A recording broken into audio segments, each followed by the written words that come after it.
Good evening. Thank you for joining us tonight. I'm Emily Younger. Jeff has the night off. Oh, thousands of cows in southwest Kansas dead. The state says extreme weather is to blame. And as KSN's Hannah Adamson found out today, it's a loss of millions of dollars. She spoke to a vet who tried to save the cattle. It's new at 10 tonight. Hannah.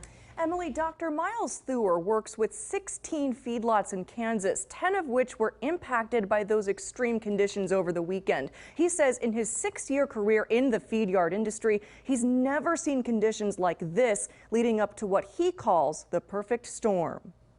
I hope I never have to see anything like it again. For Dr. Miles Thuer, it was a race against the clock Sunday to save his clients' cattle. Being out there with the crews, it's very demoralizing. Crews working nonstop to provide extra water, prioritizing pens in need of the most care. The sad part is that most of these cattle were near the end point of near harvest. The KDHE says at least 2,000 head of cattle were lost across southwest Kansas over the weekend. An estimated $4 million loss. Our normal death losses on a typical month basis, we would be in that 1 to 1.5% range. We're well above those numbers. The KLA says despite the blow to feedlots, consumers will not be impacted. This will not create any kind of supply chain issue. They're going to continue to see plenty of beef in their meat case. It should not create a pricing issue. And despite the rarity of events like this, Dr. Thuer says staying proactive is key. This was something from a weather event that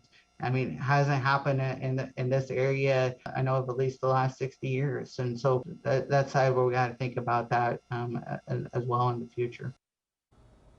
There is a light at the end of the tunnel. Experts say while extreme heat and humidity is always a risk, they do not anticipate a similar event that would cause this much damage anytime soon.